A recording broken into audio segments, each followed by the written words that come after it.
So today I'm going to explain you next topic, that is motion in 1, 2 and 3 dimensions. अगर कोई भी object 1 dimensional motion create करता है, that means उसके motion को explain करने के लिए हमें सिर्फ एक कोऑर्डिनेट की जरूरत पड़ती है। हमें पता है कि कोऑर्डिनेट सिस्टम में टोटल 3 तरह के कोऑर्डिनेट्स होते हैं, X axis, Y axis and Z axis. अगर मैं तीनों को ड्रॉ करूं तो it will be like this is X axis, perpendicular axis is always y axis and this one is z axis। किसी भी सब्सटेंस के मोशन को एक्सप्लेन करने के लिए, किसी ऑब्जेक्ट के मोशन को एक्सप्लेन करने के लिए अगर मुझे सिर्फ एक कोऑर्डिनेट की जरूरत पड़ती है तो वो होता है 1 डायमेंशनल मोशन। 1 डायमेंशनल मोशन हमेशा स्ट्रेट लाइन मोशन होगा। जब भी कोई ऑब्जेक्ट लीनियर मोशन कंटेन करता है, स्ट्रेट लाइन मोशन कंटेन करता है, it will have 1 dimensional motion, उसमें 1 डायमेंशनल मोशन होगा।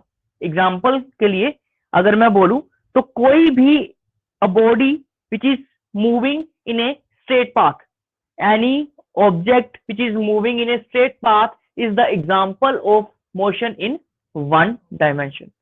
कोई भी ऑब्जेक्ट अगर एक ही डायमेंशन में मूव कर रहा है, एक ही डायरेक्शन में मूव कर रहा है, तो उसे हम 1 डायमेंशनल मोशन कहते हैं।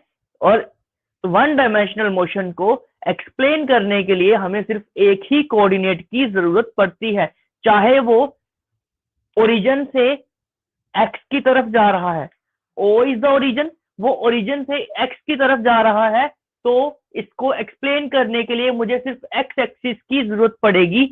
अगर वो ऊपर को जा रहा है तो वाई एक्सिस की, और अगर वो प्लेन के अंदर का मतलब क्या है, this is a paper, this is a board, इसके अंदर, प्लेन के अंदर का मतलब क्या है, ये जो जेड एक्सिस होता है it is like this, Z axis इस तरह से होता है। या तो वो प्लेन ऑफ पेपर के अंदर को घुसेगा या उससे बाहर को निकलेगा। अब इसके केस में अगर वो इंटरनली मूवमेंट कर रहा है या एक्सटर्नली मूवमेंट कर रहा है, then we are using Z axis. Dimensional motion, 1 dimensional motion. So how you can explain 1 dimensional motion? 1 dimensional motion is that type of motion in which only one coordinate is required to specify the motion of the object. Write down. It is the motion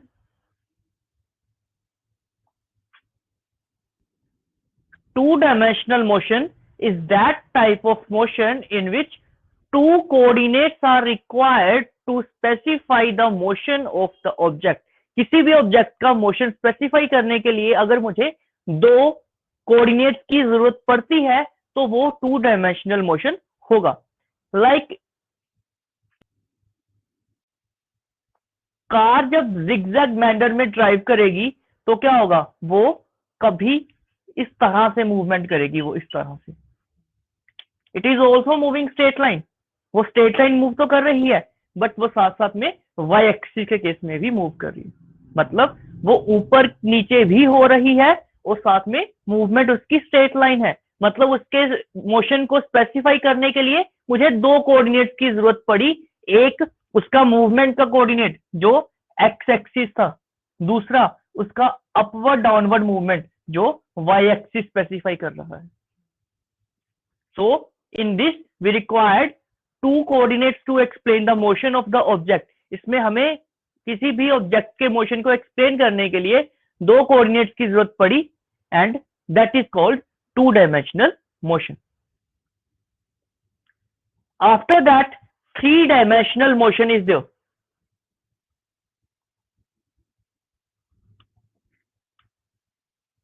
If all 3 coordinates are required to specify the motion of the object, अगर किसी भी object के motion को specify करने के लिए तीनों ही coordinates की जरूरत पड़ती है तो वो 3 डायमेंशनल मोशन होगा। Now example is motion of aeroplane in space. Aeroplane का मोशन क्या है, वो कभी पहले वो टेक ऑफ करने के लिए या लैंड करने के लिए इस तरह का मूवमेंट करेगा, देन अगर वो ऊपर को जा रहा है तो वो वाई एक्सिस क्रिएट करेगा, अगर वो सीधा चल रहा है तो वो एक्स एक्सिस क्रिएट करेगा। दैट मीन्स कि जो प्लेन की मूवमेंट होती है उसे स्पेसिफाई करने के लिए तीनों कोऑर्डिनेट्स की जरूरत पड़ेगी। So that's why we can say that it is explained by three dimensional motion. ये कुछ इस तरह से मोशन क्रिएट करते हैं।